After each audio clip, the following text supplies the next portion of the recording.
Welcome back students. ये third part है nucleic acids का और इसमें हम पढ़ेंगे न्यूक्लियोसाइड्स एंड न्यूक्लियोटाइड और न्यूक्लियोसाइड के सिंक और एंटी कन्फर्मेशंस भी हम लोग इसमें देखेंगे। तो चलिए स्टार्ट करते हैं। सबसे पहले आप सबको पता है कि nucleotides are nucleoside and phosphate group. So these are phosphorylated nucleosides and nucleosides are in turn are made up of nitrogenous bases and sugar. तो न्यूक्लियोसाइड दो तरह के होते हैं, एक ribo nucleosides that are present in RNA and deoxy ribo nucleosides that are present in DNA.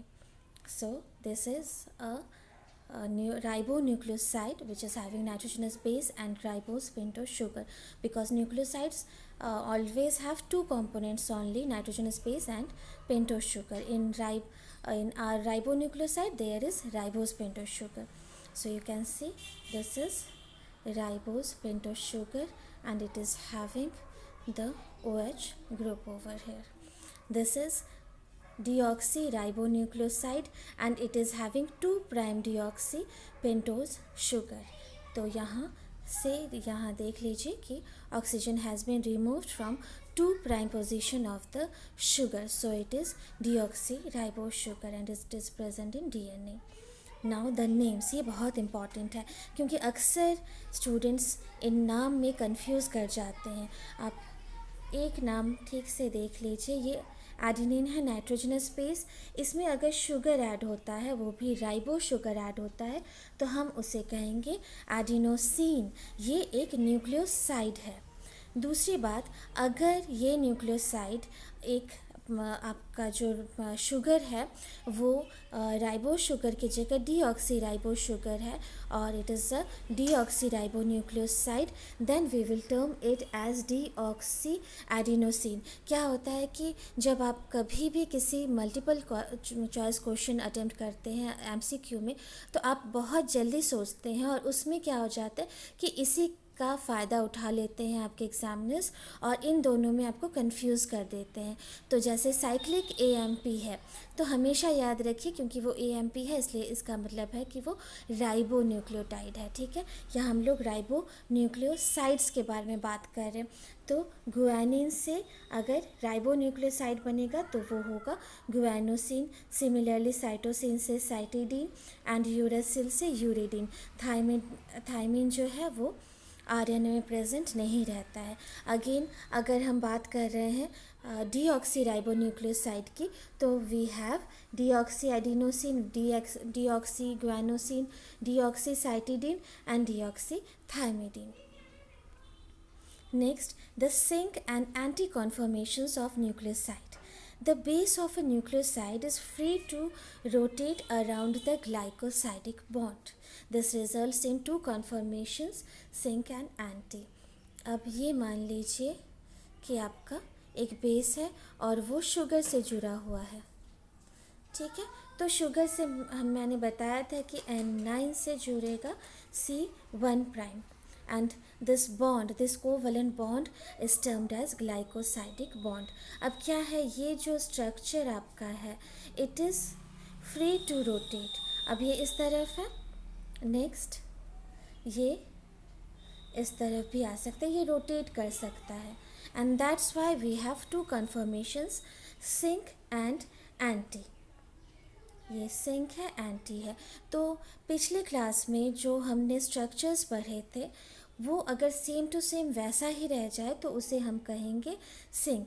पिछले class में हमने जो प्यूरिन्स के स्ट्रक्चर पढ़े थे वो याद कीजिए. तो हमने इस तरह का स्ट्रक्चर पढ़ा था जिसमें कि यू हैव 1 2 3 4 5 6 एंड 7 8 9 और ये 9 से यहाँ पर जुड़ा हुआ है आपका C1. तो अगर ये स्ट्रक्चर है तो इसका मतलब वो सिंक कन्फर्मेशन में है, वो nucleoside. In case it is just the reverse. अब यहाँ देख लीजिए जो स्ट्रक्चर हमने पढ़ा था जस्ट ये ऑपोजिट ड्रॉ किया हुआ है और N9 आपका यहाँ है और C1' इस तरह से ये ज्वाइंट हो रहा है. Then this conformation is termed as anti conformation. ये सारी चीज़ें कुछ नहीं होती है, बस साइंटिस्ट जो है हमें बहुत ज़्यादा कंफ्यूज करने के लिए स्टूडेंट्स को ये सारे टर्म्स दे देते हैं, बस सिंपल है, एक जगह पर वो सीधा है और दूसरी जगह पर जस्ट वो उल्टा हो गया है। यही है आपका syn and anti conformations of nucleosides.